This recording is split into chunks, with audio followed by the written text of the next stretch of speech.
10 दिन के साधना शिविर का पहला दिन पूरा हुआ। अब काम करने के लिए 9 दिन और रह गए हैं। काम ही करना है, घर बार छोड़कर आए हैं, गृहस्थ की जिम्मेदारियों को छोड़कर आए हैं। जो गृह त्यागी हैं वो भी अपने विहारों को, आश्रमों को छोड़कर आए हैं। तो तपने के लिए आए हैं। खूब तपना होगा। छुट्टी मनाने के लिए नहीं आए, पिकनिक करने के लिए नहीं आए, तपने आए हैं। बहुत परिश्रम करना होगा, बहुत पराक्रम करना होगा, बहुत पुरुषार्थ करना होगा। सुबह 4, साढ़े 4 बजे से रात को 9, साढ़े 9 बजे तक बहुत मेहनत, बहुत परिश्रम, बहुत पुरुषार्थ। और शाम को इस समय घंटे, सवा घंटे के लिए धर्म चर्चा होगी। वो बहुत आवश्यक है।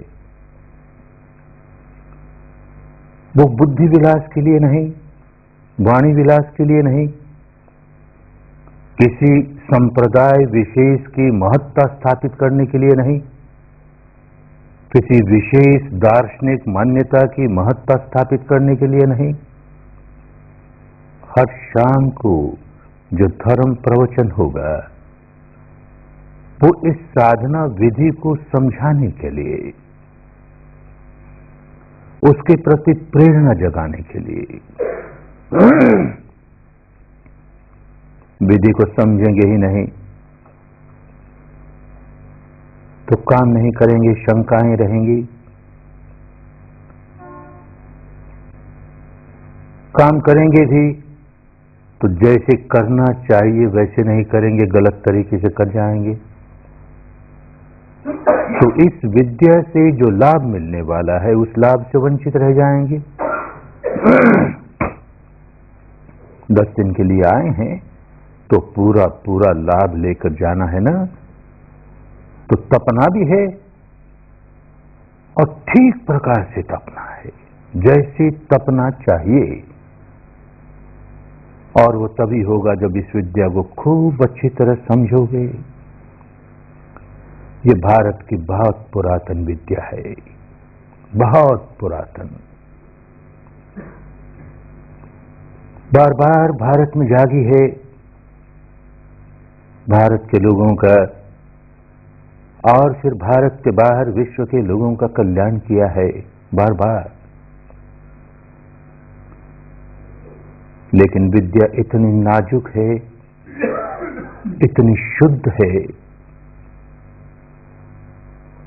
इसमें सांप्रदायिकता टिक नहीं सकती।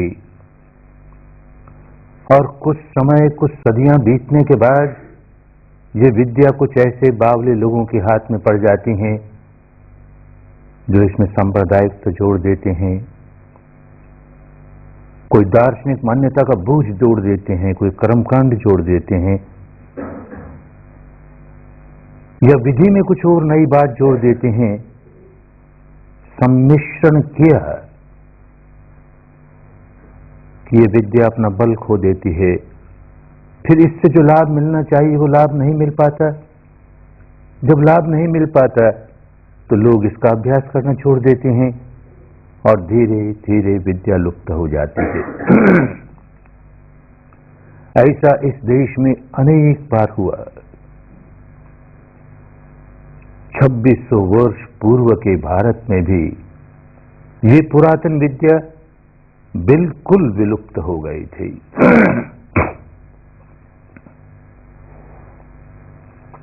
एक महापुरुष ने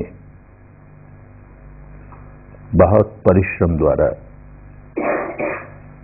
बहुत पुरुषार्थ द्वारा इस खोई हुई विद्या को खोज निकाला और उससे अपना कल्याण साधा, सर्वज्ञता प्राप्त की, बोधि प्राप्त की, मुक्त अवस्था प्राप्त की, वीतराग अवस्था प्राप्त की और फिर करुण चित्त से खूब बांटा, जीवन भर बांटा। और उसके बाद गुरु शिष्य परंपरा द्वारा ये विद्या अपने शुद्ध रूप में भारत का कल्याण करती रही। 4-5 सदियों तक ये कल्याण कर पाए। फिर इसमें सम्मिश्रण होने लगा और धीरे धीरे विलुप्त हो गई, विकृत होती गई, विलुप्त हो गई। सौभाग्य से जहां अनेक पड़ोसी देशों में गई, वहां एक पड़ोसी देश ने इस विद्या को अपने शुद्ध रूप में कायम रखा। उसमें जरा सा सम्मिश्रण नहीं होने दिया। जैसे भारत से प्राप्त हुई थी बस वैसे ही उसे कायम रखा। गुरु शिष्य परंपरा से पीढ़ी दर पीढ़ी, भले बहुत थोड़े से लोग ही इसका अभ्यास करते रहे। उस देश के आम लोग इसे भुला चुके थे। थोड़े से लोग ही गुरु शिष्य परंपरा द्वारा इसे अभ्यास करते हुए अनुभवों के स्तर पर इसे जीवित रखा। तो आज हमें ये अपने मौलिक शुद्ध रूप में प्राप्त हुई है। तो भारत की इतनी पुरानी विद्या होते हुए भी आज भारत के लोगों को लगता है कि नई सी विद्या है, ये हम क्या कर रहे हैं, ऐसा क्यों कर रहे हैं। भिन्न भिन्न प्रकार की शंकाओं का जागना स्वाभाविक है। आखिर धर्म की गंगा है, सांप्रदायिकता विहीन धर्म की गंगा है। तो लोग प्यास बुझाने आते हैं। हर संप्रदाय का व्यक्ति आता है, हर मान्यता का व्यक्ति आता है, विभिन्न प्रकार की परंपराओं में उलझा हुआ व्यक्ति आता है, प्यास बुझाने के लिए आता है। आना भी चाहिए, सभी के लिए है, किसी एक संप्रदाय के लिए नहीं, किसी एक जाति विशेष के लिए नहीं, किसी एक वर्ण विशेष के लिए नहीं, किसी एक गोत्र विशेष के लिए नहीं। सबकी प्यास बुझाने वाली धर्म की गंगा आती तो हैं, लेकिन सबकी अपनी अपनी मान्यताओं के लेप जीवन भर जिस संप्रदाय में जन्मे, जिस परिवार में जन्मे, जिस संप्रदाय में पले, वहां की बातें सुनते सुनते सुनते जो बुद्धि पर लेप लगे वो सारे लेप लेकर आते हैं और यहां आते ही सारे लेप धुल जाएंगे, ऐसी आशा भी नहीं की जा सकती, ऐसा विश्वास भी नहीं किया जा सकता। तो इसकी वजह से मन में शंकाएं उठती हैं, ये मैं क्या करने लगा, हमारी परंपरा तो ऐसा नहीं मानती, हमारी दार्शनिक मान्यता तो ये नहीं मानती, वो नहीं मानती। और साधना के नाम पर, ध्यान के नाम पर भी न जाने कितने प्रकार के लेप लगे हुए। कुछ पढ़ा है, ध्यान ऐसे होता है, कुछ सुना है, ध्यान ऐसे किया जाता है, कुछ थोड़ा बहुत किया भी है, और यहां तो इसके बिल्कुल विपरीत काम होता है। तो शंका उतनी स्वाभाविक है, क्या मैं सही काम कर रहा हूं, सही काम कर रही हूं। तो ये शाम के धर्म प्रवचन इस विद्या के स्पष्टीकरण के लिए बहुत आवश्यक है। बस इसीलिए इनका प्रयोग होना चाहिए कि क्या कर रहे हैं और ऐसा ही क्यों कर रहे हैं और किसी प्रकार क्यों नहीं कर रहे, इस बात को अच्छी तरह समझ लेने के लिए इन धर्म प्रवचनों का प्रयोग करें। जैसे आज ही काम शुरू किया, क्या किया? दिन भर अपने सांस के आवागमन के प्रति सजग रहने का काम किया। सांस आया तो जान लिया आया, गया तो जान लिया गया। सांस की कसरत नहीं की, सांस पर कोई नियंत्रण नहीं किया। बिल्कुल सांस नहीं मालूम होता हो तो 2-4 सांस जरा जोर से लेकर के जान लिया और फिर सहज स्वाभाविक सांस पर आ गए। मानो किसी ने ऐसा अभ्यास किया हो कि सांस को नियंत्रित करके ही ध्यान लगाया जाए, तो उसके मन में उलझन होगी कि ऐसा क्यों, यहां तो कोई नियंत्रण नहीं। सांस लंबा है तो जान लिया लंबा है, ऊंचा है तो जान लिया ऊंचा है। और इस प्रकार की अनेक शंकाएं मन में जागने स्वाभाविक है। और एक कठिनाई भी आती है। वैसे तो किसी प्रकार की भी साधना करें तो थोड़ी सी प्रारंभिक कठिनाइयां तो आएंगी ही। घर बार छोड़ के आए,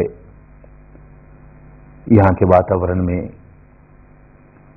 यहां के दैनिक कार्यक्रम में, यहां जो कुछ कराया जा रहा है उसमें सम्मिलित होने को मन नहीं चाहेगा।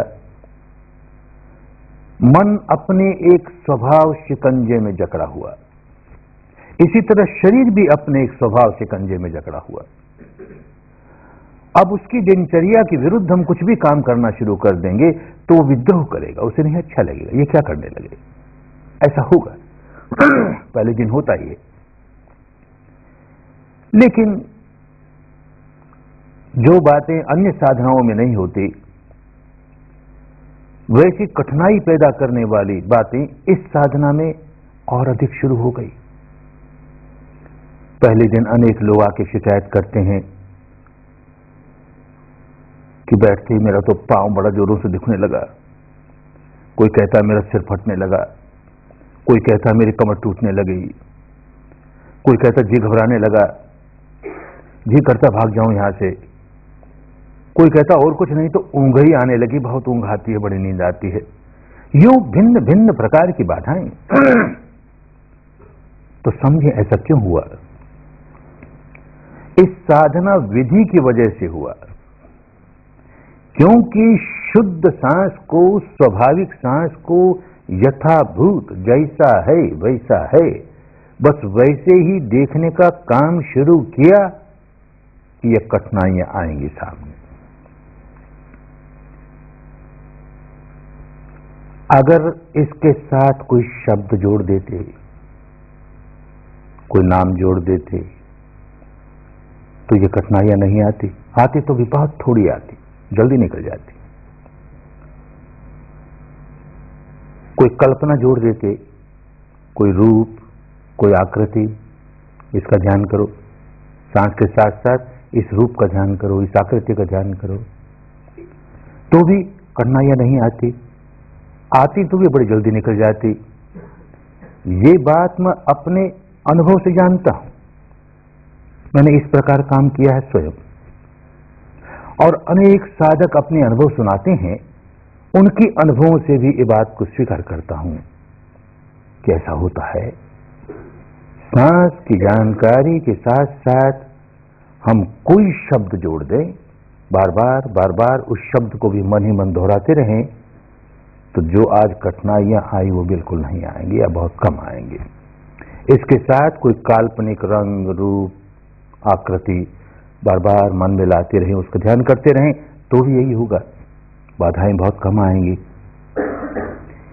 ये बात अपने अनुभव से भी जानता हूं, औरों के अनुभव को भी स्वीकारता हूं, फिर भी कहता हूं सांस को शुद्ध रखना, इसके साथ कोई शब्द मत जोड़ देना, कोई नाम नहीं, कोई मंत्र नहीं, इसके साथ कोई रूप, कोई आकृति, किसी प्रकार की कल्पना का चिंतन करना मत शुरू कर देना।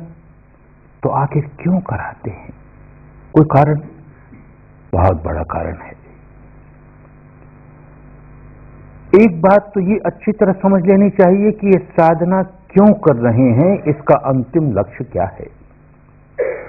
अगर साधना का अंतिम लक्ष्य ये हो कि मुझे किसी भी प्रकार से अपने मन को एकाग्र करना है, अपने मन को निर्विचार करना है, निर्विकल्प करना है, ये अंतिम लक्ष्य है मेरी साधना का, तो इस सांस की जानकारी के साथ साथ कोई न कोई शब्द, कोई न कोई नाम, कोई न कोई मंत्र जोड़ ही देना चाहिए। कोई न कोई रूप, कोई न कोई आकृति, कोई न कोई कल्पना जोड़ ही देनी चाहिए। काम आसान हो जाएगा, बड़ी जल्दी वो लक्ष्य प्राप्त हो जाएगा। लेकिन इस मार्ग पर चलने वाले लोगों को अच्छी तरह समझ लेना चाहिए कि चित्त को एकाग्र कर देना, निर्विचार कर देना, निर्विकल्प कर देना, ये हमारा अंतिम लक्ष्य नहीं है। अंतिम लक्ष्य है चित्त को विकार विमुक्त कर देना, निर्विचार नहीं, निर्विकार कर देना, नितांत निर्मल हो जाए। अब चित्त को निर्विकार करने के लिए चित्त की एकाग्रता सहायक होती है, यह अच्छी बात। तो हमारे लिए एकाग्रता एक साधन मात्र है, साध्य नहीं है। साध्य हमारे लिए चित्त की निर्मलता है, निर्विकारता है। चित्त को एकाग्र किया जा सकता है, किसी विकार का सहारा लेकर भी चित्त को एकाग्र किया जा सकता है। राग का आलंबन लेकर चित्त को एकदम एकाग्र कर लिया जा सकता है, द्वेष का आलंबन लेकर के एकाग्र किया जा सकता है, मोह का, मूढ़ता का, अज्ञान का आलंबन लेकर के चित्त को एकाग्र किया जा सकता है। वो हमारे काम का नहीं। चित्त को निर्मल करना है। हमारी सबसे बड़ी कठिनाई जीवन की ये है कि मानस ऐसे स्वभाव शिकंजे में गिरफ्त हो गया, बंध गया कि जब देखो तब विकार पैदा करता है, विकार पैदा करता है और व्याकुल होता है, विकार पैदा करता है, व्याकुल होता है। चाहता कोई नहीं व्याकुल होना, सब चाहते हैं व्याकुलता से मुक्ति मिले, दुख से मुक्ति मिले, चाहते हैं दुख से मुक्ति मिले और करते ये है कि जिससे दुख बढ़ती जाता है, व्याकुलता बढ़ती जाती है, बढ़ती जाती है। क्योंकि विकार पर विकार जगाए जाते हैं। हर विकार जो मन में जागेगा वो हमें व्याकुल बनाने वाला ही होगा। चाहे क्रोध जागे, चाहे द्वेष जागे, चाहे ईर्ष्या जागे, चाहे भय जागे, चाहे वासना जागे, चाहे अहंकार जागे, किसी तरह का कोई विकार चित्त पर जाग जाए, हमारे चित्त की शांति नष्ट हो जाएगी, हम व्याकुल हो ही जाएंगे। ये कुदरत का बंधा बंधाया नियम है। विकार दूर हो जाएंगे। जब जब जो जो विकार दूर हुआ उतनी उतनी शांति आई। सारे विकार दूर हो गए, पूरी शांति आ गई। सही माने में हमने भीतर सुख शांति का अनुभव कर लिया। विकार भी कायम रहें और हम मुक्त अवस्था तक पहुंच जाएं, किसी की हम पर कृपा हो जाएगी, किसी की अनुकंपा हो जाएगी, किसी की दया हो जाएगी, तो भाई ये बात बहुत दिनों तक मैं ही मानता रहा, किसी की कृपा हो जाए, किसी की कृपा हो जाए, पर होती तो नहीं ना। कृपा करने वाले के पास कृपा की क्या कमी। क्यों संसार के सारे लोग विकारग्रस्त हैं, क्यों संसार के सारे लोग व्याकुल हैं। कृपा करने वाला क्यों नहीं कृपा करके इन सबको विकार मुक्त कर देता। क्यों नहीं ये सारे के सारे लोग अपने दुखों से छुटकारा पा जाते, व्याकुलता से छुटकारा पा जाते। नहीं पा रहे ना। तो स्पष्ट है कि हर व्यक्ति को अपने विकारों की मुक्ति स्वयं अपने प्रयत्न से करनी पड़ेगी, और उसके लिए अंतर्मुखी होना होगा।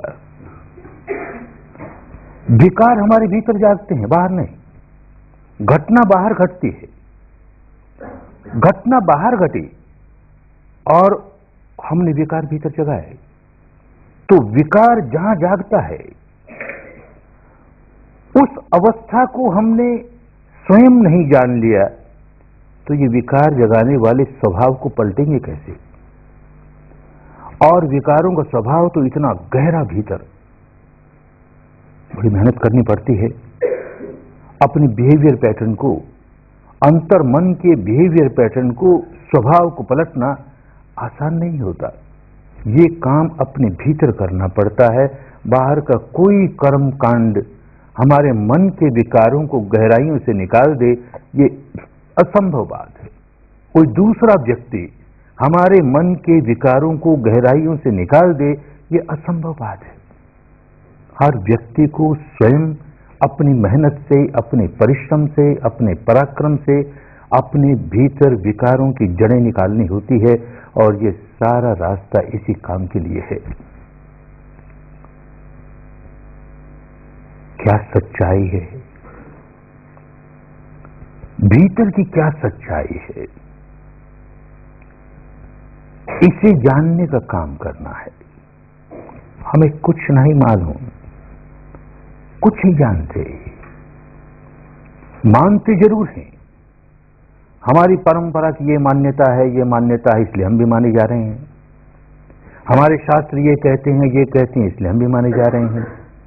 भगवान बुद्ध ने ऐसा कहा, भगवान महावीर ने ऐसा कहा, कि कृष्ण ने ऐसा कहा, कि क्राइस्ट ने ऐसा कहा, कि मोहम्मद ने ऐसा कहा, इसलिए माने जा रहे हैं। बहुत होगा तो हमारी बुद्धि ने ऐसा कहा, ये बात तर्क संगत लगती है, युक्ति संगत लगती है, इसलिए माने जा रहे हैं। या तो अति श्रद्धा के मारे माने जा रहे हैं, या बुद्धि से तर्क वितर्क करके माने जा रहे हैं। जानते नहीं। जानने और मानने में जमीन आसमान का अंतर है। मानने से हमारे विकारों का स्वभाव, विकार बनाने का स्वभाव बदलता नहीं। ऊपर ऊपर के स्तर पर जरा सा भरे बदल जाए, गहराइयों तक उसकी जो जड़ें हैं वो निकलती नहीं। जानने लगे, अनुभव होने लगे, तब देखेंगे किस प्रकार जड़ों से हम अपने विकारों को बाहर निकालने लगे। हमें यही काम करना है। अपने बारे में क्या सच्चाई है, उसको अनुभूतियों से जानना है। अगर हम इस सांस के साथ कोई शब्द जोड़ देते हैं तो दो बड़ी कठिनाई होती है। एक तो ये कि क्या शब्द जोड़ेंगे। अधिकतर यही होता है कि जो व्यक्ति जिस संप्रदाय का है, उस संप्रदाय में जिसके प्रति श्रद्धा भाव है, कोई देवी है, कोई देवता है, कोई ईश्वर है, कोई ब्रह्म है, कोई अल्लाह मियां है, कोई संत है, कोई महात्मा है, कोई गुरु है, बस उसी का नाम देंगे, उसी का नाम बार बार दोहराएंगे, जिसके प्रति बहुत श्रद्धा है। तो एक संप्रदाय का श्रद्धा भाजन दूसरे संप्रदाय का श्रद्धा भाजन नहीं हो सकता। तो दूसरे संप्रदाय वाले कहेंगे ये नाम हम क्यों दोहराएंगे, हम तो अपने संप्रदाय में जिसके प्रति श्रद्धा है हमारे संप्रदाय को, हम उसका नाम दोहराएंगे। तो बात सार्वजनीन नहीं हुई। जो नाम देंगे वो सब इस्तेमाल नहीं कर सकते। और धर्म हमेशा सार्वजनीन, धर्म सांप्रदायिक नहीं होता। जहां संप्रदाय से जुड़ा के समझो धर्म, धर्म नहीं रहा, फिर उसकी शुद्धता नष्ट हो गई।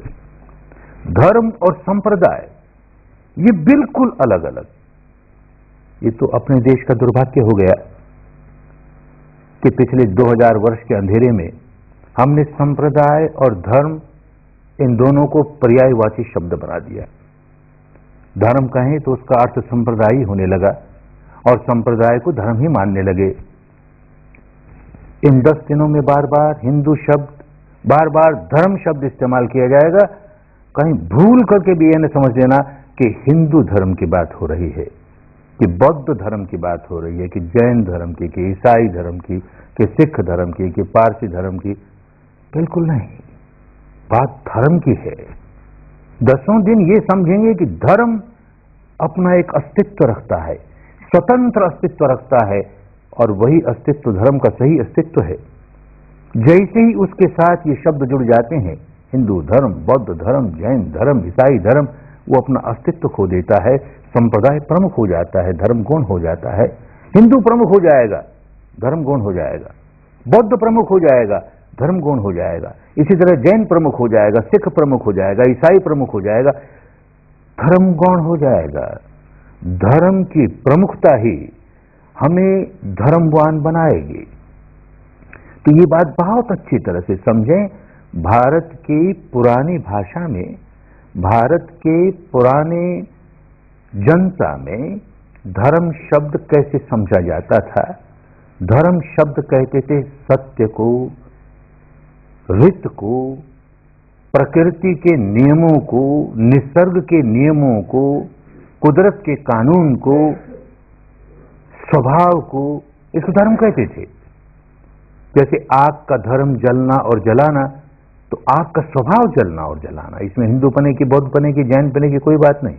आग का धर्म जलना और जलाना, ये उसका स्वभाव है। ये स्वभाव न हो, ये धर्म न हो तो आग आग नहीं है। ऐसे कह सकते हैं बर्फ का धर्म शीतल होना और शीतल करना। अगर वो शीतल नहीं होती, शीतल नहीं करती तो बर्फ नहीं है। ये गुण धर्म स्वभाव होंगे तो ही बर्फ है। तो इसी प्रकार विकारों का अपना एक गुण धर्म स्वभाव होता है, और वो गुण धर्म स्वभाव यही है कि व्याकुल करता है और औरों को व्याकुल बनाता है। खुद भी व्याकुल होता है, औरों को व्याकुल बनाता है। जैसे अग्नि खुद भी जलती है, औरों को भी जलाती है, ठीक इसी प्रकार क्रोध जाग जाए तो जिस किसी के मन में जाग गया उसी को व्याकुल बना देगी।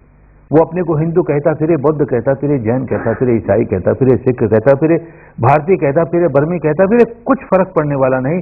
क्रोध जागा है तो प्रकृति के बंधे बंधाए नियम है, जिस व्यक्ति में जागा है उसको जलाएगा, और जला के उस व्यक्ति को ही व्याकुल नहीं बनाएगा। जिस व्यक्ति में जागा है उसके आसपास के सारे वातावरण को जलाएगा, सबको संतापित कर देगा। जो उसके संपर्क में आएंगे वही व्याकुल हो जाएंगे। ये कुदरत के बंधे बंधाए नियम हैं। क्रोध जागा और इसी प्रकार कोई भी विकार जागा तो हम उसका कोई लेबल नहीं लगा सकते, उस पर कोई नामांकन नहीं कर सकते कि ये क्रोध जागा, ये हिंदू क्रोध है, ये क्रोध जागा, ये मुस्लिम क्रोध है, कि ईसाई क्रोध है, कि जैन क्रोध है, कि अरे क्रोध क्रोध है। ये एक सार्वजनीन रोग है, किसी एक संप्रदाय विशेष का, किसी एक वर्ण विशेष का, किसी एक जाति विशेष का रोग नहीं है, सबका रोग है। जो जो व्यक्ति अपने भीतर विकार जगाता है व्याकुल हो ही जाएगा। जो व्याकुलता है, क्रोध जगाने से व्याकुलता आई, उसको भी कैसी लेबल लगाएं कि हिंदू व्याकुलता आई, कि मुसलमानी व्याकुलता आई, कि जैन आई, कि बौद्ध आई। व्याकुलता व्याकुलता है, रोग है ना, व्याकुल बना ही देगा। और ये रोग निकल जाए, विकार निकल गए, व्याकुलता दूर हो गई और भीतर बड़ी सुख शांति आई, तो क्या लेबल लगाओगे? अब के सुख शांति आई वो तो बौद्ध आई, और फिर आई तो हिंदू आई, कि जैन आई, कि ईसाई आई, क्या लेबल लगाओगे? सार्वजनिक बात है। धर्म को इसी रूप में देखा जाता था भारत में। ये कानून है, ये नियम है, प्रकृति का नियम है। उस नियम के अनुसार अपना जीवन ढालना शुरू कर देंगे। प्रकृति नहीं चाहती कि मैं अपने भीतर विकार जगाऊं।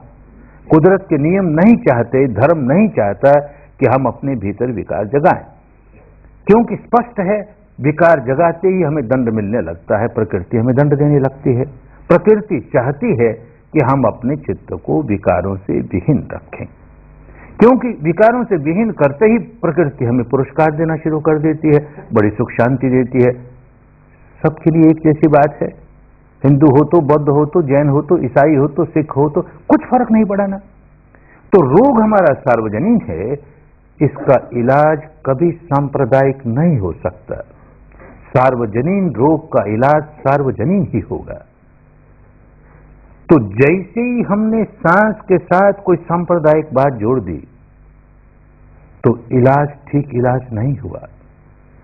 कोई नाम जोड़ दिया, कोई रूप या आकृति जोड़ दी, तो किसकी रूप आकृति जोड़ेंगे? किसी देवी की, देवता की, ईश्वर की, ब्रह्म की, संत की, महापुरुष की। जिसके प्रति बहुत श्रद्धा है उसी के न जोड़ेंगे। तो हर संप्रदाय के अलग अलग श्रद्धा भाजन, तो सार्वजनिक बात कहां हुई? ये बहुत मोटा मोटा कारण है, प्रमुख कारण नहीं है। प्रमुख कारण और दूसरा ही है, शुद्ध सांस का काम क्यों करेंगे? कोई शब्द जोड़ा और देखेंगे कि धीरे धीरे सांस की जानकारी तो छूट गई, वो शब्द ही बार बार मन में दोहराते दोहराते मन एकाग्र हो गया। मन तो एकाग्र हो गया। हमको अपने भीतर उन गहराइयों तक जाना था जहां विकारों की उत्पत्ति होती है, उन उत्पत्ति होने के कारणों को समझना था अनुभूति से और उसका निवारण करना था। वो काम रुक गया, चित्त तो एकाग्र हो गया। ऐसे ही कोई आकृति का ध्यान साथ जोड़ देंगे, सांस को जानना धीरे धीरे छूट जाएगा, वो आकृति प्रमुख हो जाएगी और मन एकदम उसमें डूब जाएगा, समाहित हो जाएगा, चित्त एकाग्र हो गया। ये जो काम करना था हमें, अपने बारे में सच्चाई जान करके अपने भीतर विकार कहाँ जागा, कब जागा, कैसे जागा, क्यों जागा, उसे कैसे दूर किया जाए, ये सारी बात छूट गई। ये छूट गई तो मुक्ति का मार्ग छूट गया।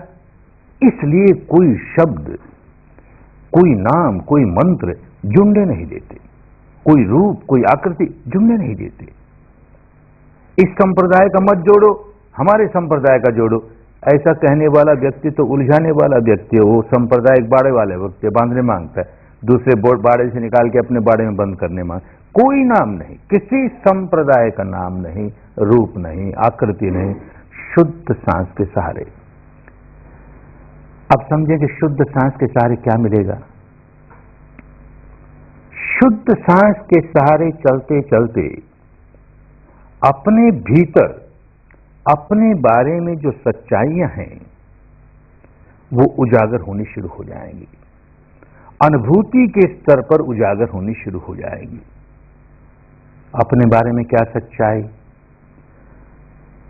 अपने बारे में जो सच्चाई है, ये सारा शरीर स्कंद बुद्धि के स्तर पर कहता है शरीर मैं नहीं, मेरा नहीं, मेरी आत्मा नहीं, शरीर भिन्न, आत्मा भिन्न, क्योंकि बचपन से ऐसे ही सुनते आया, वो लेप लगे हैं।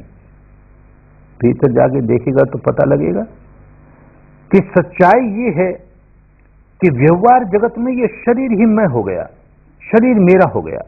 इस शरीर के प्रति ऐसा तादात्म्य स्थापित कर लिया, मैं मेरा, और इतनी आसक्ति पैदा कर ली कि इसकी वजह से, इस आसक्ति की वजह से तनाव पर तनाव पैदा करता है, तनाव पर तनाव पैदा करता है, विकार जगाता है, व्याकुल होता है।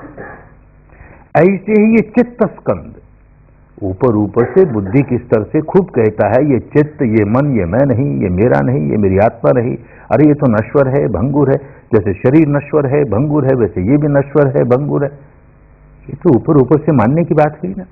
जब जानने लगोगे अंदर जाके तो पता लगेगा व्यवहार के लिए सच्चाई ये है कि ये मन ही, ये चित्त ही मैं हो गया, मेरा हो गया। इसके प्रति कितना गहरा तादात्म्य स्थापित हो गया, कितनी गहरी आसक्ति पैदा हो गई, और इस आसक्ति की वजह से कितना तनाव जगाने लगा, कितनी व्याकुलता जगाने लगा, कितनी गांठें बांधने लगा।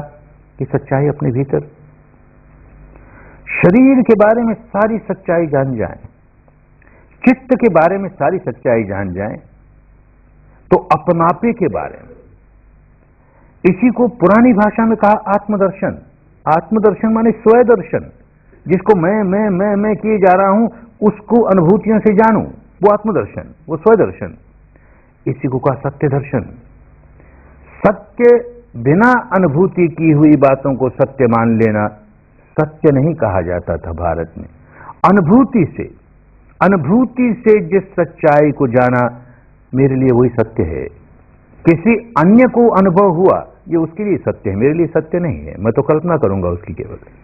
मुझे अपनी अनुभूति पर क्या मालूम हो रहा है, तो अंतर्मुखी इसलिए हो रहे हैं कि सत्य का दर्शन करेंगे, आत्मदर्शन करेंगे, स्वयं दर्शन करेंगे। अपने बारे में क्या सच्चाई है, किसको मैं किए जा रहा हूं, मेरा किए जा रहा हूं, उसको अनुभव से जानेंगे। इन प्रवचनों से नहीं, पुस्तकों से नहीं, बहस मुबाहस से नहीं, वाद विवाद से नहीं, अनुभव से जानेंगे।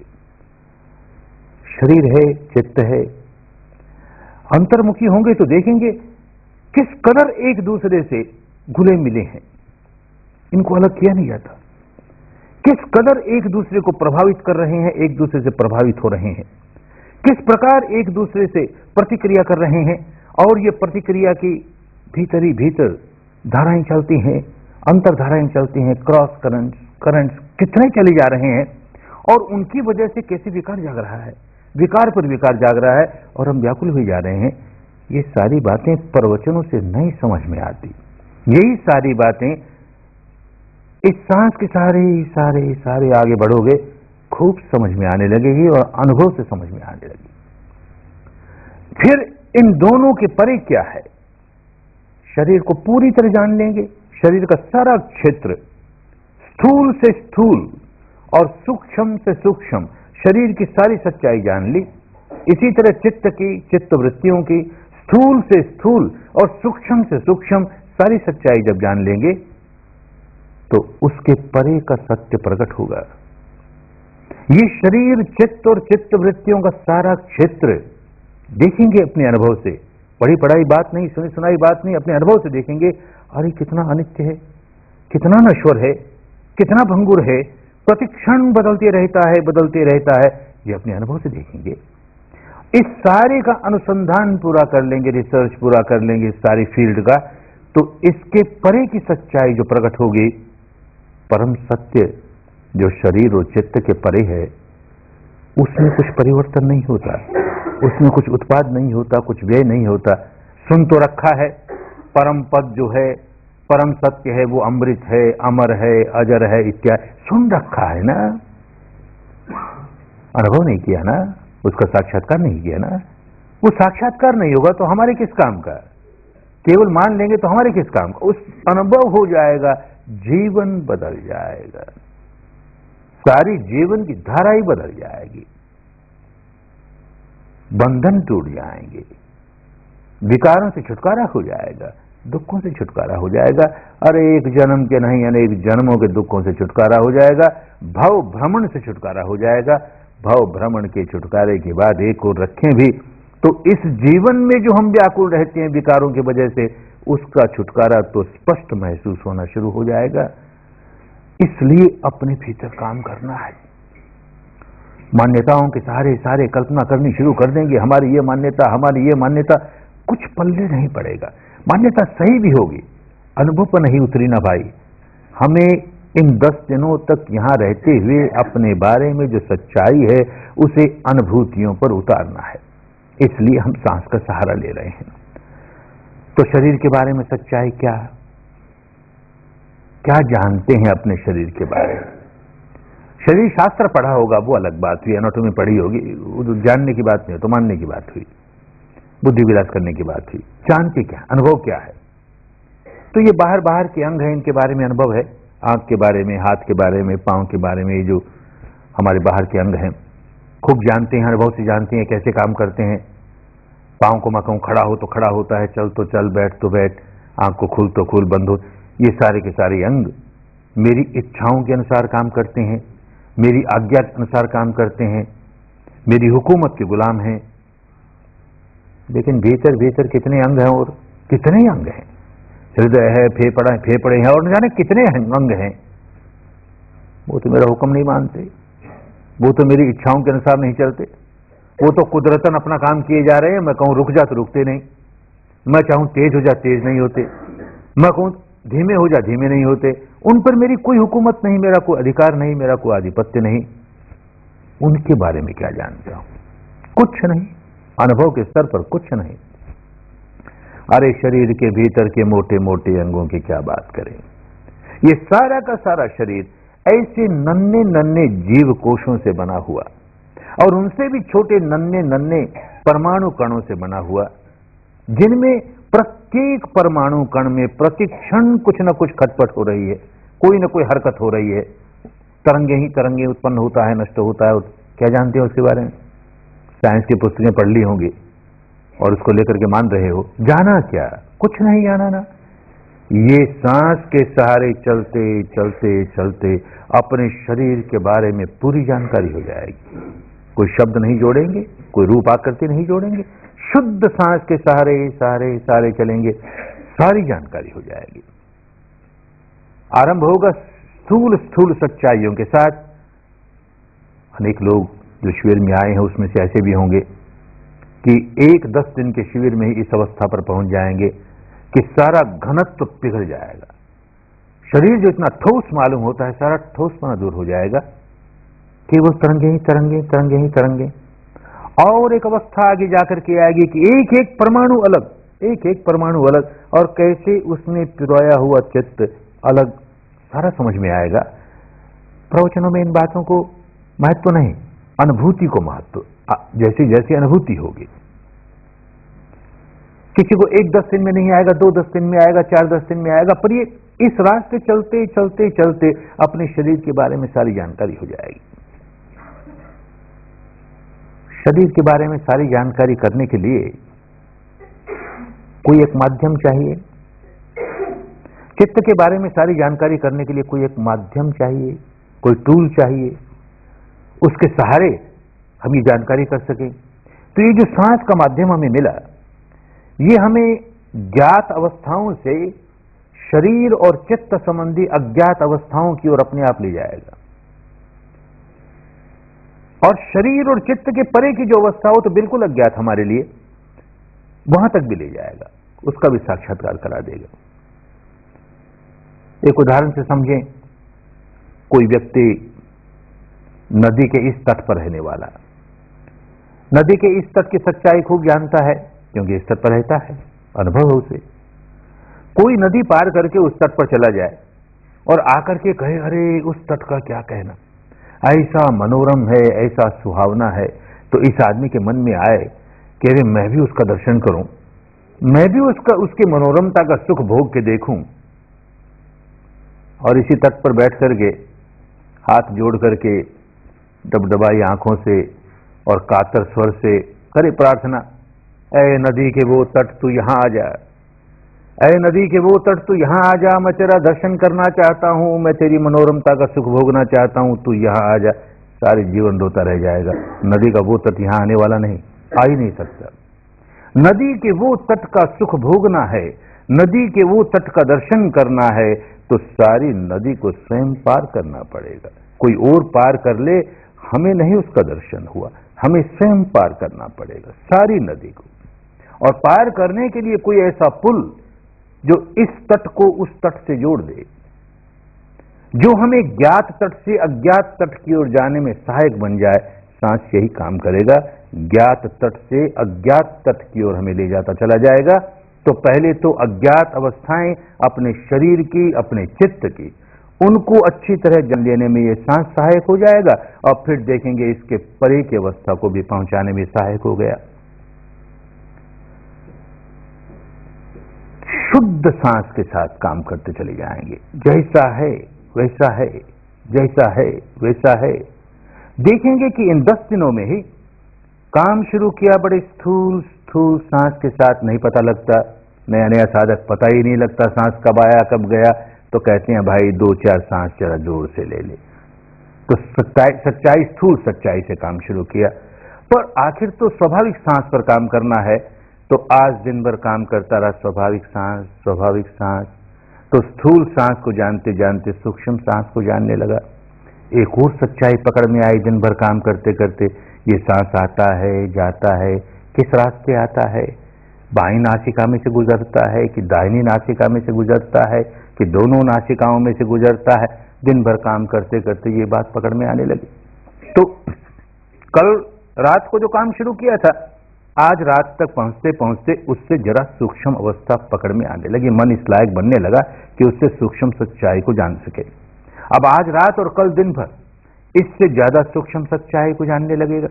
ये सांस आता है जाता है, बाईं से आता है कि दाहिनी से आता है, छूता कहां है।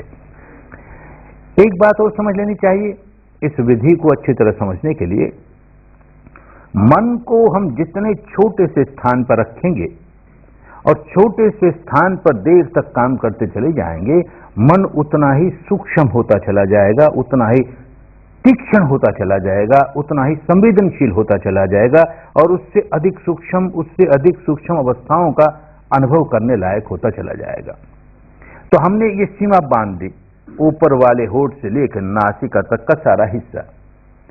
तो ये सांस बस इतनी दूर में ही महसूस करना है, जाएगा भीतर तक, आएगा भीतर तक, जाएगा बाहर, लेकिन इसी पर से गुजरेगा। तो इतने स्थान पर जानते रहेंगे।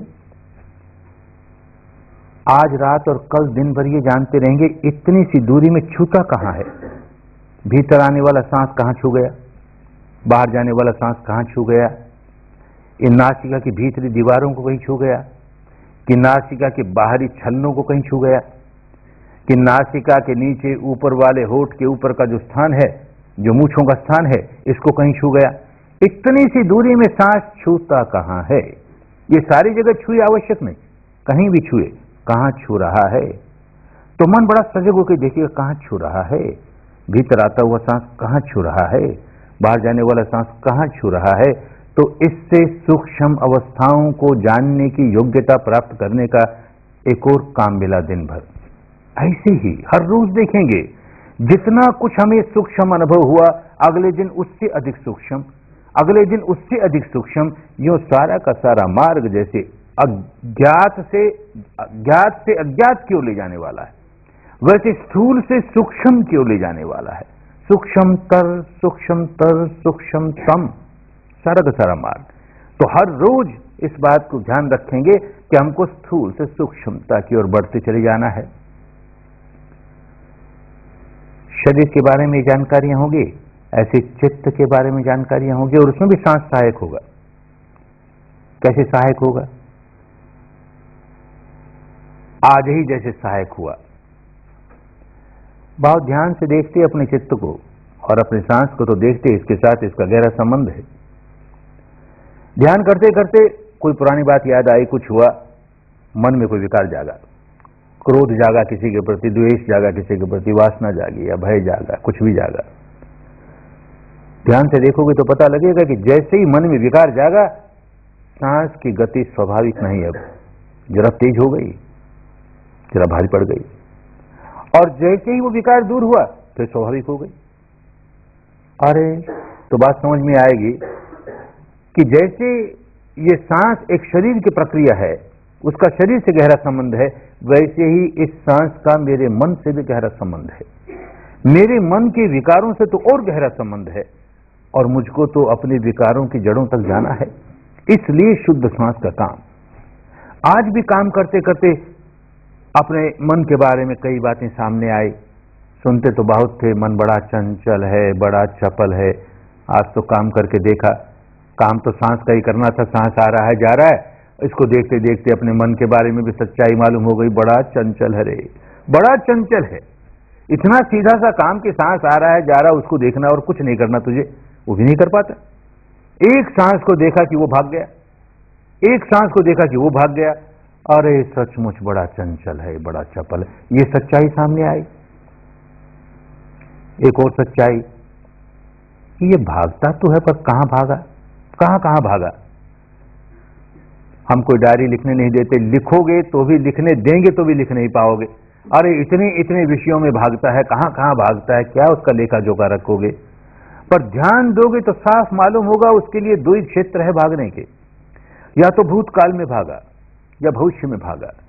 कोई पुरानी बात याद आई, ऐसा हुआ था ऐसा हुआ था, अब उसमें लोट पलोट लगाएगा। कोई भविष्य की बात याद आई, ऐसा हो जाए तो अच्छा, ऐसा न हो तो अच्छा, उसमें लोट पलोट लगाएगा।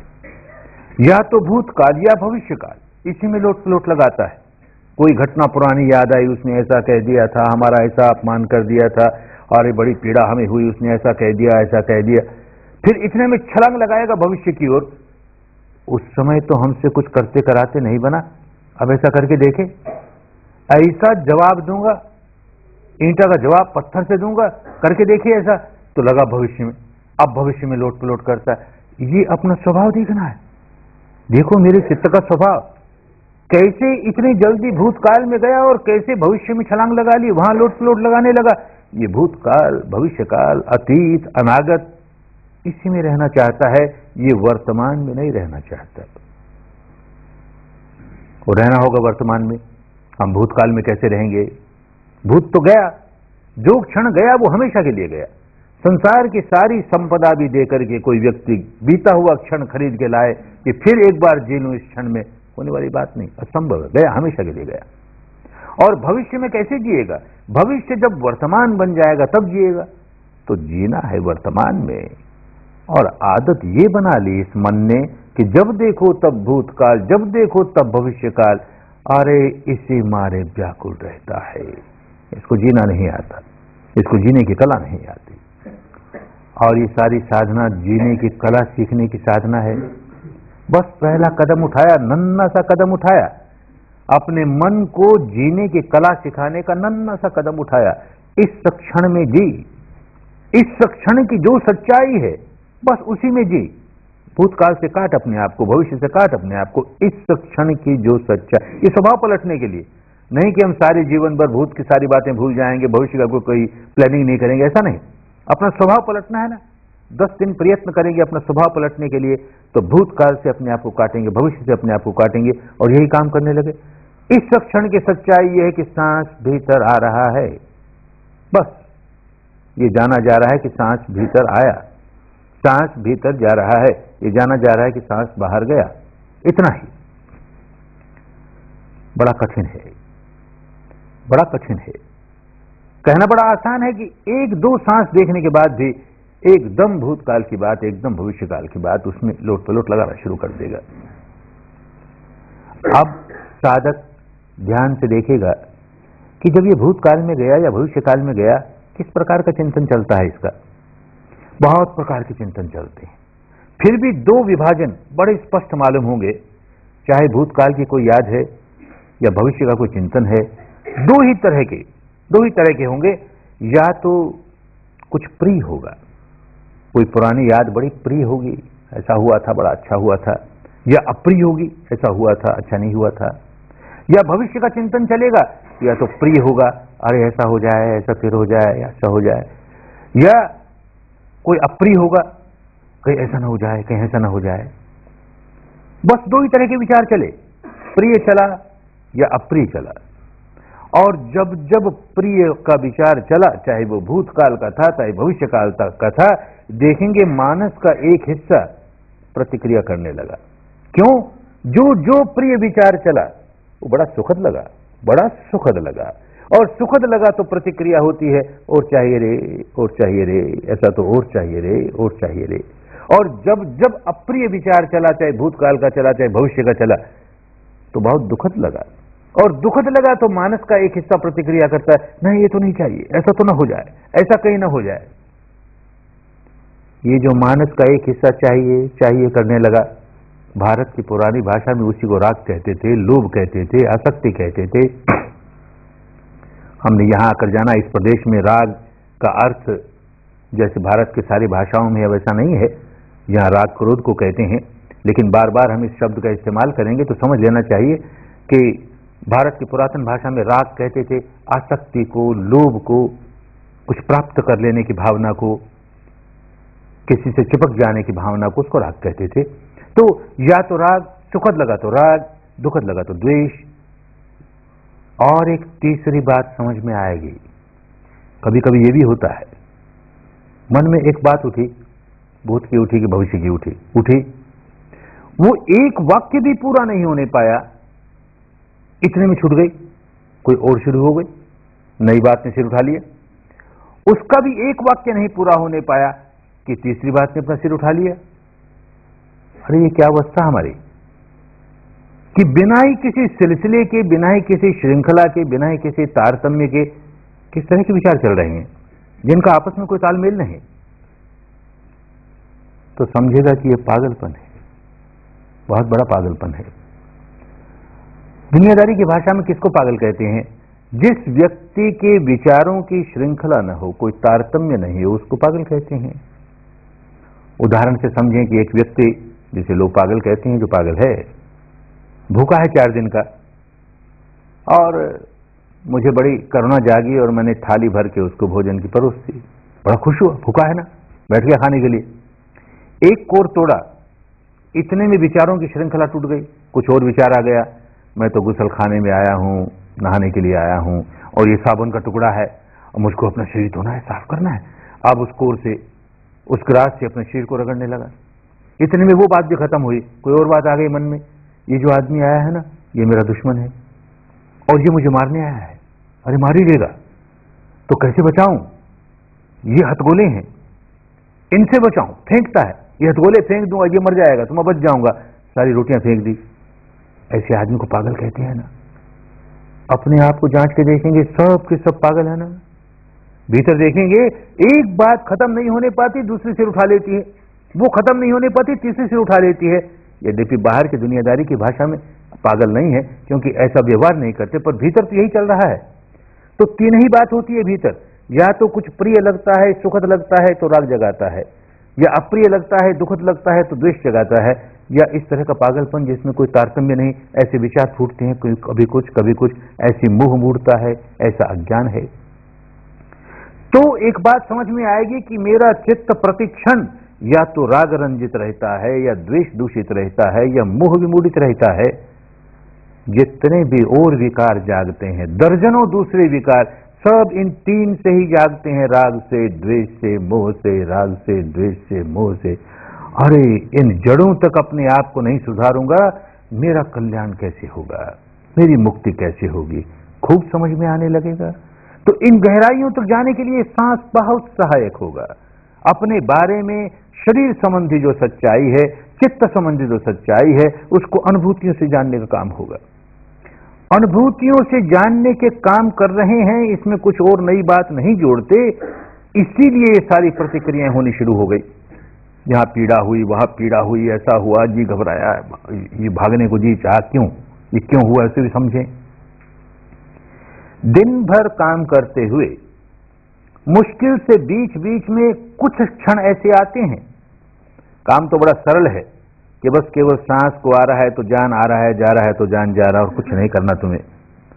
लेकिन न जाने कितने प्रकार के चिंतन आते हैं और ये काम नहीं हो पाता। कोई कोई क्षण तो मिलता है जबकि इतना ही जानता है, सांस आ रहा है या जा रहा है, तो सच्चाई को जान रहा है। भले बड़ी स्थूल सच्चाई है, कल्पना नहीं है इसमें, कोई मान्यता की बात नहीं है, कोई दर्शन नहीं इसमें समाया हुआ, कोई दार्शनिक बात नहीं है, सच्चाई है, सांस आ रहा है, जा रहा है, तो मोह मूढ़ता नहीं है। एक बात हुई, अब सांस आ रहा है तो आते हुए सांस के प्रति राग नहीं जगाता, सांस और चाहिए रे, और चाहिए रे, कौन करता है ऐसे? सांस आ रहा है तो आएगा ही, दूसरा आ जाएगा, तीसरा आ जाएगा, उसके प्रति राग क्या जगाएगा? ऐसे जा रहा है तो उसके प्रति द्वेष नहीं जगाता, जल्दी चला जाए, हमें नहीं अच्छा लगता, जल्दी नहीं जगाता। आ रहा है जान रहा है, जा रहा है जा रहा है जान रहा है। तो वो क्षण ऐसा मिला कि जिसमें राग भी नहीं, जिसमें द्वेष भी नहीं, जिसमें मोह मूढ़ता भी नहीं, तो बड़ा पवित्र क्षण मिला, शुद्ध क्षण मिला। वो शुद्ध क्षण हमारे अंतर मन के गहराइयों में हमने जो संग्रह कर रखा है, अनेक जन्मों का संग्रह है, अनेक जन्म को कोई नहीं मानता, नहीं माने, इस जन्म का भी कम संग्रह नहीं है, राग का, द्वेष का, मोह का, विकारों का ढेर इकट्ठा कर रखा, गंदगी इकट्ठी कर रखी है। ये क्षण निर्मलता का, और वो सारा का सारा मैल का, जैसे ही दोनों का परस्पर संपर्क होता है, बड़े जोरों का विस्फोट होता है। धन और ऋण, पॉजिटिव और नेगेटिव मिले और बड़े जोरों से विस्फोट होगा, जैसे कोई भूचाल आ गया, ज्वालामुखी फूट पड़ी। उसका स्वभाव है। हमने अंतर मन के हमारे जो रोग थे, हमारे जो विकार थे, उनको छेड़ दिया, वो उभर करके ऊपर आएंगे, उनकी उदीर्णा होगी। और मन और शरीर का इतना गहरा संबंध है कि मन के विकार जब उभर करके चित्त के ऊपरी हिस्से पर आते हैं तो शरीर पर प्रकट होते हैं। तो कहीं पीड़ा हुई, कहीं भारीपन हुआ, कहीं ये हुआ, हाय रे मरा रे, क्या हो गया रे, क्या हो गया रे, ये तुम्हारे कल्याण के लिए हो रहा है। ऑपरेशन शुरू हो गया, इसका मतलब ऑपरेशन शुरू हो गया। घाव को काटा, उसमें पीप थी, वो बाहर आई। पीप तो भरी हुई है ही, विकार तो भरे हुए हैं ही। घाव को काटोगे, उसमें पीप है तो पीप ही बाहर आएगी, गुलाब जल कहां से बाहर आएगा? आए, वो बड़े कल्याण की बात। ऐसी उदीर्णा होगी, उसको देखते चले जाओगे साक्षी भाव से, तटस्थ भाव से, उसकी निर्जरा होती जाएगी, उसका क्षय होता जाएगा, उससे छुटकारा होता चला जाएगा। उतने उतने दुखों से मुक्ति होती चली जाएगी, जितने जितने विकारों से मुक्ति होती चली जाएगी। ये बात खूब समझ में आने लगेगी। फिर भी एक उदाहरण से समझें। किसी गृहिणी ने अपने रसोई घर में भोजन पकाने के लिए चूल्हा जलाया, आग जलाई, उसमें भोजन पका लिया, वो काम तो पूरा हुआ। अब इस आग को बुझाएगी, क्या करेगी? आग क्यों रखेगी? एक चुल्लू ठंडा पानी लेकर के उस पर फेंकती है, उसको बुझाने के लिए। ये ठंडा पानी उस गर्म चूल्हे की आग को लगता है, कितनी प्रतिक्रिया होती है। वहीं से प्रतिक्रिया होती है, कुछ धुआं उठेगा, जोर से धुआं उठेगा और एक छू करके आवाज आएगी।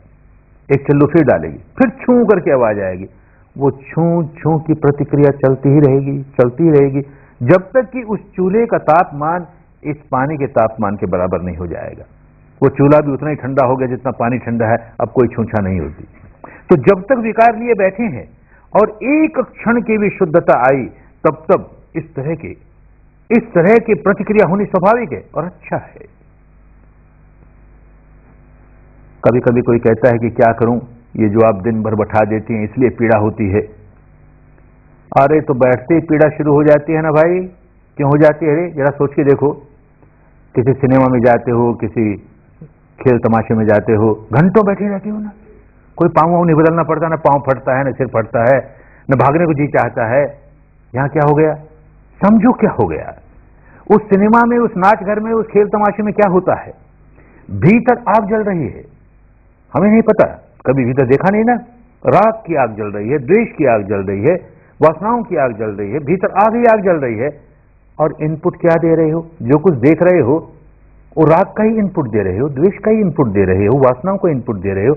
तो इस जलती हुई आग में थोड़ी आग और डाल रहे हो, कोई प्रतिक्रिया नहीं होगी। जलते हुए चूल्हे में थोड़े से गर्म अंगारे और डाल के देखो तो कोई छूछा नहीं करेगा, बड़े प्यार से स्वीकार कर लेगा।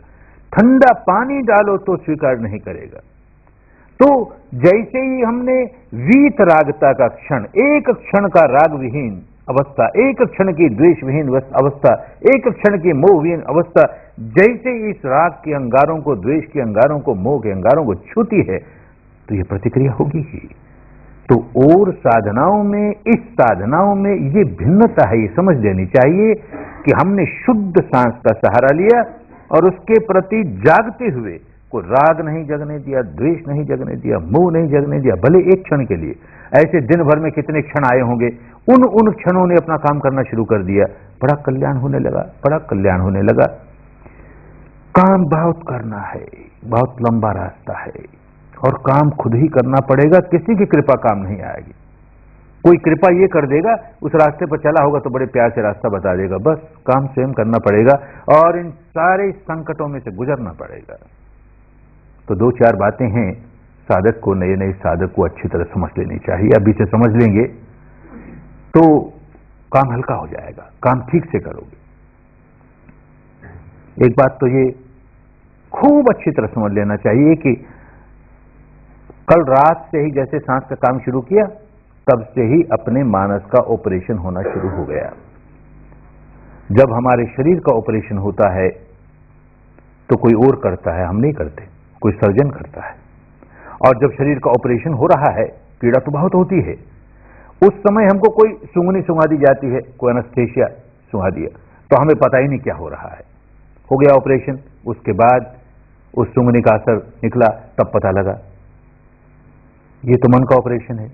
उससे ज्यादा गंभीर ऑपरेशन है, कोई एनेस्थेसिया नहीं, कोई सूंघनी नहीं, सजग होकर के कोई दूसरा करेगा नहीं, खुद को करना है। तो शरीर के ऑपरेशन से भी कहीं ज्यादा नाजुक काम है, तो कठिनाइयां आएंगी, पीड़ाएं आएंगी, घबराना नहीं। घबरा करके ये समझो कि मैं तो छोड़ के भाग जाऊंगा, तो अपना बहुत बड़ा अमंगल कर लोगे, बहुत बड़ी हानि कर लोगे। इसीलिए जो लोग आते हैं, आने के पहले ही पत्रों द्वारा पूछते हैं, बाबा 10 दिन पूरा रह सकोगे ना? बहुत कठिन काम है, तपना है, बहुत कड़े नियम है यहाँ के, पाल सकोगे ना? रह सकोगे ना? फिर आने के बाद भी यहाँ फिर हिलाते हैं, फिर पूछते हैं रह सकोगे ना? नहीं तो अभी समझ शामिल हो। शामिल हो गए, ऑपरेशन शुरू हो गया और फिर समझे कि हम भाग जाए यहाँ से और हमको छुट्टी मिल जाएगी, सहायक आचार्य से छुट्टी मिल जाएगी कि आचार्य छुट्टी में, कोई नहीं छुट्टी देगा। किसी आदमी के शरीर का ऑपरेशन चलता हो, आधा सा ऑपरेशन होवे और उसे होश आ जाए, वो कहे डॉक्टर साहब बंद करो, बाकी ऑपरेशन फिर कराएंगे, तो कौन डॉक्टर छोड़ देगा उसे? उसकी हानि होगी ना, कोई डॉक्टर नहीं छोड़ेगा। ऐसे ही कोई अनुमति नहीं देगा, ऑपरेशन शुरू हो गया, अब जाएं, असंभव बात, किसी कीमत पर। वो बातें 50 बनाएगा, उसका मन भी कहेगा अरे वो अमुक केस हमारा था, उसकी तो तारीख परसों ही है, हमको तो ख्याल ही नहीं रहा, वो हमारा वो प्रॉब्लम था, वो हमारा वो लड़का वहां बीमार है, वो लड़की बीमार है, वो पत्नी ऐसी है, वो पति ऐसा है, अरे रे रे बहुत जरूरी था, ये अगली बार आएंगे। ये सारी बातें उठने वाली हैं मन को बड़ा दृढ़ करना होगा कि हमको छुट्टी मिलने वाली नहीं, ऑपरेशन शुरू हो गया है, आधा ऑपरेशन करके जाने में हमारी हानि होगी, हम नहीं जाएंगे, ये कठिनाई कल आने वाली है।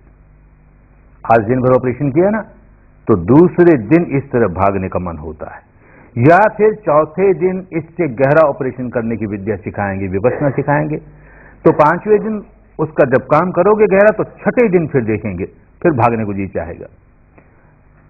इन वर्षों के हजारों लोगों के अनुभव से जानते हैं कि जो जो व्यक्ति भागने के लिए व्याकुल हुआ वो दूसरे दिन हुआ या छठे दिन हुआ, और किसी दिन भी कोई हो जाता है, पर अधिकांश लोग दूसरे दिन छठे दिन।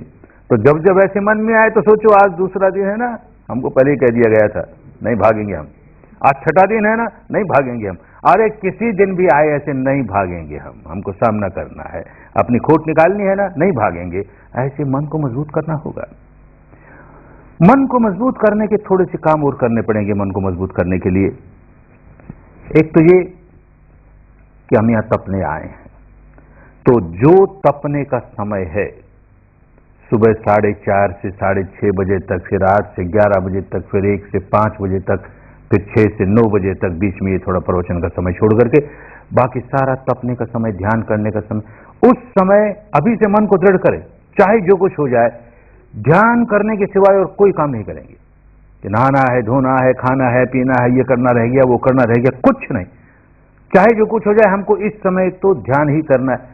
मनोबल बढ़ेगा, मन मजबूत होगा, यही करना है, दूसरा कुछ नहीं। और इसमें भी 3 बार 1-1 घंटे इस हॉल में आकर बैठेंगे ही, सुबह 8 से 9 बजे, दोपहर को 2:30 से 3:30 बजे, और शाम को 6 से 7 बजे। चाहे जो कुछ हो जाए, जो कुछ और काम करना है पहले निपटा लेंगे अपना। सुबह 8 बजे हॉल में बैठना है तो 8 बजने में 1 मिनट बाकी होगी तभी आ जाएंगे, और 9:01 होगी तभी बाहर जाएंगे। इतने भले यहां बैठे हुए पांव बदलना है पांव बदला, हाथ बदलने हाथ बदले, कुछ भी किया, लेकिन काम करते रहे अपना साथ साथ। 4-5 दिन के बाद तो ये भी होगा कि पांव भी नहीं बदलेंगे। अभी नहीं, घबराओ मत, अभी पांव बदल सकोगे। अभी तो 1 घंटे हमको इस हॉल में रहना है, चाहे जो कुछ हो जाए। ये अपना मनोबल बढ़ाने के लिए, मन को मजबूत करना है ना। हमने निर्णय किया है, अधिष्ठान किया है, नहीं जाएंगे, 1 घंटे यहां रहेंगे ही। तो जो समय हमें दिया उसके 1 मिनट पहले, जो समय दिया उसके 1 मिनट बाद यहां से निकलेंगे। ऐसे मन को मजबूत करेंगे। और हर 1 घंटे की बैठक के बाद 5-4 मिनट का समय मिलेगा, विश्राम करके फिर आ सकते हैं, फिर अपना काम शुरू कर देंगे, लेकिन उस 1 घंटे खूब दृढ़ता से। और एक बात ख्याल रखेंगे कि किसी भी कीमत पर, ये अपनी सुरक्षा के लिए, किसी भी कीमत पर ये तपोभूमि की जो सीमा है, सीमा बांध रखी है, लोग यहीं ध्यान करेंगे, इसके बाहर कदम नहीं रखेंगे। इन 10 दिनों इसके बाहर कदम नहीं रखेंगे।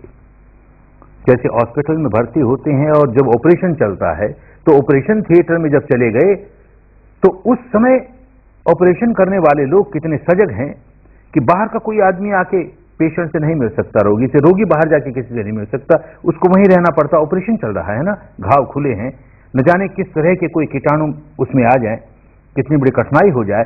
ऐसे ही मन का ऑपरेशन चल रहा है, तपोभूमि के भीतर सुरक्षित हो, बाहर गए घाव खुला है, न जाने क्या खींच लोगे, अपनी हानि कर लोगे। भूल करके भी बाहर नहीं जाना, इस बात को ख्याल रखना। और एक बात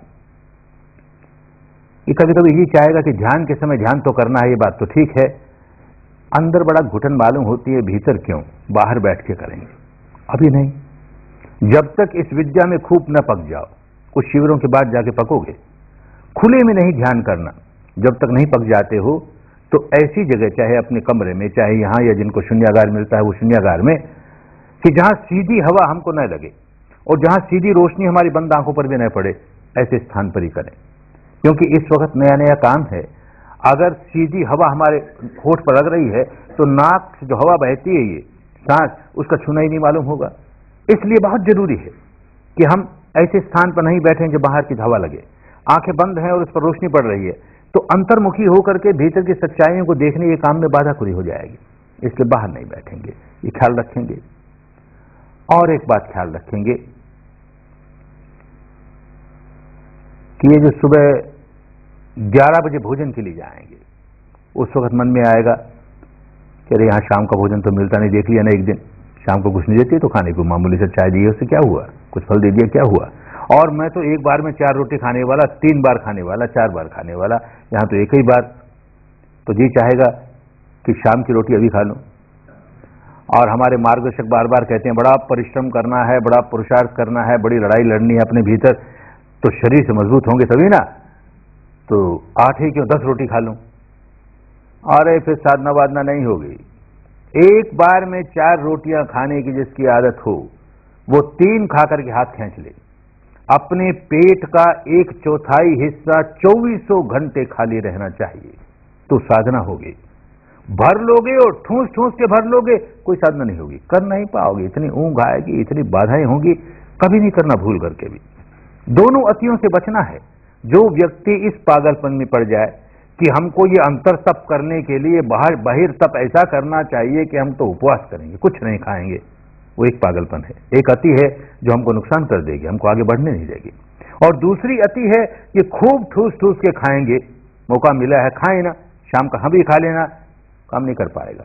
दोनों के बीच का मध्यम मार्ग युक्ताहार विहार से, उतना ही आहार जितना कि हमको जीवित रखने के लिए आवश्यक है, इससे अधिक नहीं। इस बात का ख्याल रखेंगे। और एक बात का ख्याल रखेंगे, ये जो कल कह दिया था कि बहुत आवश्यक हो तो अपने शरीर को आराम दे सकते हो, लेट सकते हो, और साथ साथ ये भी कह दिया कि 5 मिनट से अधिक नहीं। तो सोचेगा आदमी, लेटने में बड़ा आराम आएगा, बहुत अच्छा लगेगा, सांस तो जान ही रहे हैं, लेटे लेटे जान रहे हैं। अरे ये इसलिए कहा गया कि लोग सो जाते हैं, तंद्रा आ जाती है, मैं बड़ा समझदार हूं। हर आदमी अपने आप को बड़ा समझदार समझता है, बाकी सबको बेवकूफ समझता है। ये लोग सो जाते होंगे, मैं नहीं सोता, देख 10 मिनट हो गए ना, मैं नहीं सोता, 15 मिनट हो गए ना, मैं नहीं सोता, 20 मिनट हो गए ना, अरे आध घंटे होते होते तो खुर्राटे भरने लगे। और 1000 प्रयत्न करते हैं कि आश्रम बड़ा आदर्श आश्रम हो, तपोभूमि हो। आदर्श तपोभूमि में हर व्यक्ति अकेला एक कमरे में रहता है, अकेला एक शून्यागार में ध्यान करता है, 2 भी साथ नहीं रहते। पर ऐसा होते होते तो समय लगता है। बहुत से लोगों को साथ रहना पड़ता है कि डॉर्मेट्री में कई लोग हैं, और एक आदमी ने लेट करके खुर्राटे भरने शुरू किए कि अब तो खरबूजे को देख के खरबूजा रंग पकड़ने लगा, दूसरे का भी जी चाहेगा हम भी थोड़ी देर लेटे, हम भी थोड़ी देर लेटे। सारी डॉर्मेट्री खुर्राटों से भर जाएगी। धीरे धीरे सारा तपोवन खुर्राटों से भर जाएगा। अरे क्या करने आए थे, प्रतिक्षण सजग होने आए, और ये करने क्या लगे, बहुत खतरनाक है। तो कितनी ही असुविधा क्यों न हो, 5 मिनट से अधिक एक बार में नहीं लेटें, अधिक से अधिक समय बैठ के ध्यान करें, इस बात का ख्याल रखें। और एक बात का ख्याल रखें, ये भारतीयों के लिए और बहुत आवश्यक है। हमारा एक राष्ट्रीय रोग है, भारत का राष्ट्रीय रोग है, बात करने के बड़े शौकीन हैं। कामशूर नहीं है, बातशूर है, बहुत बात, बतरस का ऐसा लोभ है। कोई कोई लोग तो इसलिए शिविर में नहीं आते कि आपके यहां 9 दिन तक मौन रहना पड़ेगा। अरे बाप रे बाप, मैं कैसे जाऊं, हमसे नहीं होगा, हम मौन नहीं रह सकते, बहुत बड़ा रोग है ये। अरे भाई मौन नहीं रहोगे तो ये भीतर की यात्रा कैसे करोगे, बहिर्मुखी रहे ना। और ये तो अंतर्मुखी होकर के भीतर की सच्चाई जाननी है, उसके लिए मन को मौन करना है। मन को मौन कैसे करोगे, वाणी कोई मौन नहीं रख सकते। किसी से थोड़ी देर बात कर ली और फिर ध्यान करने बैठे तो जो बात की वो सारी मन में आनी शुरू हो जाएगी, उससे संबंधित अनेक बात आनी शुरू हो जाएगी, और छेड़ दिया उसको तो उससे बिना संबंधित भी न जाने कितनी बात आनी शुरू हो जाएगी। काम रुक गया ना, अपने लिए बाधा पैदा कर ली ना। बिल्कुल मौन, बिल्कुल मौन। और मौन भी कैसा, आर्य मौन। भारत की परंपरा में जो बड़ी स्वस्थ परंपरा थी ध्यान की, लुप्त ही हो गई, लुप्त हो गई तो शब्द लुप्त हो गया। आज लोग पूछते हैं आर्य मौन क्या हुआ, जो हमने मौन रखा है तो आर्य मौन क्या हुआ। आर्य मौन हुआ करता था तपने के लिए, कि मौन केवल वाणी का ही नहीं, शरीर से भी मौन, और आगे जाकर के मन से भी मौन। तो शरीर से मौन माने संकेतों से भी बात नहीं करेंगे, इशारों से भी बात नहीं करेंगे, आंखों से भी बात नहीं करेंगे। अरे वाणी से किया कि संकेत से किया, जहां बात हो गई, कम्युनिकेशन हो गया, वो सारा कुछ तो भीतर उखाड़ेगा ही, और नई नई बातें उड़ेगी। यही मान के चल रहा मैं अकेला तपने आया हूं, और तपना तो हमेशा अकेले का ही होता है। एक व्यक्ति का अपने भीतर तपना है, दूसरे से क्या लेना देना। मैं यहां अकेला हूं, मुझे अपना ऑपरेशन स्वयं करना है, मुझे दूसरे से कोई लेन देन नहीं। आंखें नीची रख करके अपने भीतर ध्यान करना है। साधना संबंधी कोई कठिनाई आई तो अपने मार्गदर्शकों से आकर के पूछ सकते हैं, उनसे कोई गाइडेंस ले सकते हैं, कोई दोष की बात नहीं। कोई व्यवस्था संबंधी सचमुच कठिनाई आई तो व्यवस्थापकों से दो शब्द कह सकते हैं ताकि कोई उसका समाधान हो जाए। वो भी कम से कम बहुत सजग रहेंगे। ये पूछना आवश्यक है ना, तो ही केवल बात करने के लिए चले गए, दिन भर मौन रहना पड़ता है, चलो बहाना मिला, 12 से 1 बजे अब तो चल के बात कर लें, ऐसा नहीं। बहुत आवश्यक हो तो ही, अन्यथा मौन रहकर काम करेंगे। जो व्यक्ति हमने देखा है, जो व्यक्ति 10 दिन के शिविर में आकर के इस मौन का पालन करता है वो छलांगे लगाते हुए आगे बढ़ जाता है, और जो व्यक्ति इस नियम को तोड़ता है और सारी बातें ठीक करते हुए भी बहुत पिछड़ जाता है, बहुत पिछड़ जाता है। तो भाई आए हो, घर बार छोड़ के आना आसान नहीं होता, आए हो तो खूब लाभ उठाना है ना, इस नियम का तो खूब कड़ाई से पालन करना है। एक बात और भी है कि जब किसी से बात करके अपने मन को वाचाल बना दिया तो अपनी साधना के लिए दीवारें खड़ी कर दी, वो तो हुआ ही, पर जिससे बात कर ली उस बेचारे के लिए भी तकलीफ खड़ी कर दी। अब जिससे बात कर ली वो भी तो साधक है, अब उसके सामने चारा डाल दिया, वो घंटों जुगाली कर, मैं तो जुगाली कर रहा हूं अपने चारे की, तू भी कर, उसकी साधना ही भंग कर दी।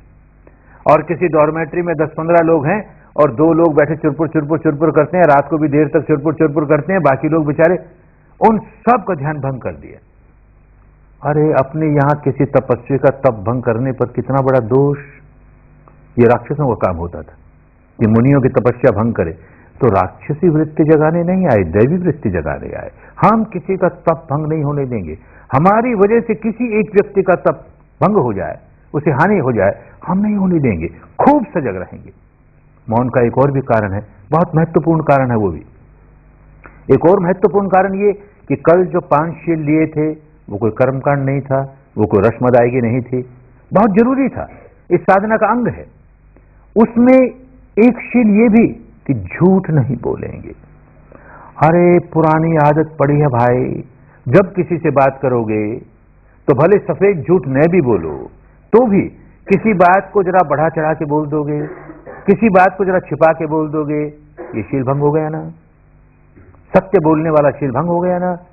और ये तो हमारी आधारशिलाएं हैं इस साधना की, एक भी शिला हल गई, बुनियाद हल गई, सारा का सारा काम रुक जाएगा, आगे नहीं बढ़ पाओगे। चुप रहोगे, मौन रखोगे, अपने आचार्य से या सह आचार्य से बात करनी है तो भी बहुत सजग रहोगे, क्या प्रश्न पूछा गया उसका सही उत्तर दे रहा हूं ना, कुछ छिपा तो नहीं रहा, कुछ बढ़ा तो नहीं रहा, तो ये शील पक्का रहेगा। 5 शील जिसके पक्के रहते हैं, इन 10 दिनों तो कम से कम हम देखते हैं उसकी बड़ी प्रगति होती है। इसलिए भी मौन बहुत आवश्यक है। एक और बात, वो भी बहुत आवश्यक है विशेष करके भारतीयों के लिए, कि भाई कल जो समर्पण किया था वो इस विद्या के प्रति समर्पण किया था।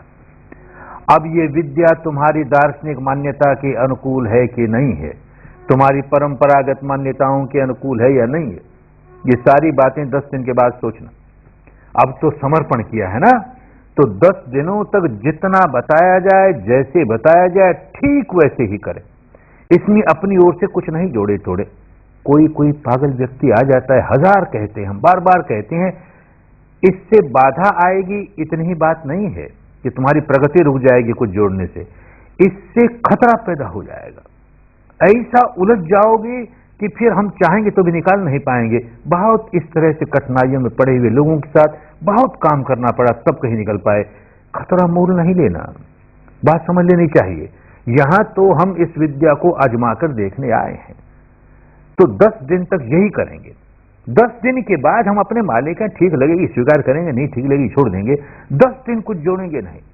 खतरा क्यों है समझें। एक काले घोड़े की सवारी करने वाला आदमी, उसके पास कोई सफेद घोड़ा ले आया। अरे तो मेरे घोड़े पर सवारी करके देखिए, ज्यादा अच्छा है। वो कहीं जरूर करूंगा, लेकिन अपना घोड़ा नहीं छोड़ने वाला। एक टांग अपने घोड़े पर रखूंगा, एक टांग तेरे घोड़े पर रखूंगा, अब सवारी करके देखूंगा। खतरा है ना, बहुत बड़ा खतरा है ना। एक आदमी अपनी नाव में यात्रा करने वाला, कोई दूसरी नाव ले आया, कहता है ज्यादा आरामदेह है, ज्यादा तेज है, जरा इसकी यात्रा करके तो देख। तो कहीं जरूर करूंगा, पर एक टांग अपनी नाव में, एक टांग तेरी नाव में, अब यात्रा करूंगा। कितने खतरे की बात। इससे ज्यादा बड़ा खतरा है जो व्यक्ति इस तरह के साधनों से अभ्यास करता हो कि जहां हमारे मानस पर लेप लगाए जा रहे हैं, किसी शब्द के लेप हैं, किसी काल्पनिक रूप के लेप हैं, किसी मान्यता के लेप हैं, तो एक लेप लग रहा था, अब दूसरा लगाने लगा, वो लग रहा था, तीसरा लगाने लगा, कुछ नुकसान नहीं होने वाला। लेकिन ये तो ऑपरेशन की साधना है। यहां तो ऊपर वाले चित्त को काटते काटते काटते अंतर्मन की ओर जा रहे हैं, और अंतर्मन की ओर यथाभूत सत्य को देखते हुए जा रहे हैं। जरा सी कोई कल्पना उसके साथ जुड़ी, जरा सा कोई शब्दों की टंकार उसके साथ जुड़ी, खतरा पैदा हो जाएगा। ये रिस्क नहीं लेनी चाहिए। तो ये बड़ी गंभीरता के साथ कहते हैं, खूब गंभीरता के साथ इस बात को समझ लेना चाहिए कि 10 दिन इसके साथ और कुछ नहीं जोड़ेंगे, कुछ नहीं जोड़ेंगे। 10 दिन के बाद हम अपने मालिक हैं। इन सारी बातों को याद रखते हुए अब जो दिन बचे हैं, 9 दिन बचे हैं, इनका खूब लाभ लेना है।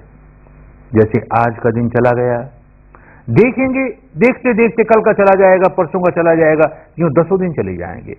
10वें दिन मुस्कुराते हुए अपने घर जाए, बड़ा बोझ उतार करके जाएं, मन में ये प्रसन्नता लेकर के जाएं कि ऐसी एक विद्या मिली जो हमें भव चक्र से मुक्त कर देगी, सारे इस जीवन के दुखों से मुक्त कर देगी। ऐसी प्रसन्नता लेकर के जाएं। वो तभी होगा जबकि काम करोगे। केवल वाद विवाद में समय बिता दिया, तर्कों में समय बिता दिया, बहसों में समय बिता दिया, कल्पनाओं में समय बिता दिया, आलस में, प्रमाद में समय बिता दिया, तो क्या मिलेगा? काम बहुत करना पड़ेगा। तो खूब गंभीरता से काम करें, खूब सजग रहकर काम करें। किसी पर एहसान नहीं कर रहे, अपने भले के लिए करें, अपने मंगल के लिए करें। जो इस 10 दिन के शिविर में आए हैं, खूब गंभीरता से काम करते हुए अपना मंगल साध लें, अपना कल्याण साध लें। सबका मंगल हो, सबका कल्याण हो, सबकी स्वस्थ मुक्ति हो। भवतु सर्वमंगलं, भवतु सर्वमंगलं, भवतु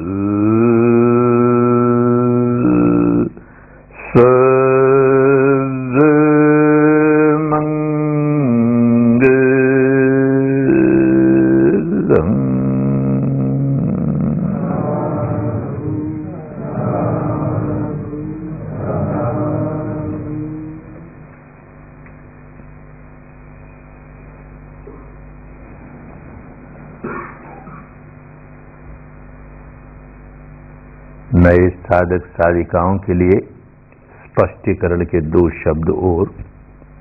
ये जो अभी धर्म चर्चा समाप्त करके मैंने 3 बार कहा भवतु सब मंगलन, और पुराने साधकों ने प्रत्युत्तर दिया, कहा साधु साधु साधु। ये क्या हुआ? इसे कोई कर्मकांड नहीं मान ले। पुरातन भारत की एक बड़ी स्वस्थ परंपरा थी। हमने बहुत सी स्वस्थ परंपराएं खो दी। एक ये भी स्वस्थ परंपरा खो दी। वो ये था कि जब कोई व्यक्ति अपने शरीर से, अपनी वाणी से या अपने चित्त से कोई भी ऐसा काम करता था जिसमें अन्य लोगों का भला समाया हुआ था, तो ऐसा काम बड़े मोद भरे चित्त से करता था, और ऐसा काम पूरा करके बड़े मोद भरे चित्त से कहता था, मेरे इस कार्य से सबका मंगल हो, सबका मंगल हो। इसी को उन दिनों की भाषा में कहते थे भवतु सब मंगलम, भवतु सब मंगलम। ये बात वो बड़े मोद से कहता है। सुनने वालों के मन में भी ऐसा ही मोद जागे, तो उस मोद का अनुसरण करें, तो उसको अनुमोदन कहते थे। तो सुनने वाले भी उसी मोद भरे चित्त से, हम भी चाहते हैं ऐसा ही हो, सबका मंगल हो, सबका कल्याण हो। आपने बहुत ठीक कहा, आपने बहुत अच्छा किया। उसी को पुरानी भाषा में कहते थे साधु साधु साधु। साधु माने भला, अच्छा, बहुत अच्छा, बहुत अच्छा। ये मोद भरे चित्त से ऐसा कह सकें तो कहें, नहीं तो कर्मकांड नहीं बना ले, कुछ नहीं मिलेगा। सुने इस बात को कि ठीक किसी ने अपना भाव प्रकट किया कि मेरे इस कार्य से सबका मंगल हो, हम भी इसमें साथ देते हैं, सबका मंगल होना ही चाहिए, तो अवश्य साधुकार दें। अब 5 मिनट के लिए विश्राम कर लें और फिर थोड़ी देर और ध्यान करेंगे। 5 मिनट के लिए विश्राम कर लें।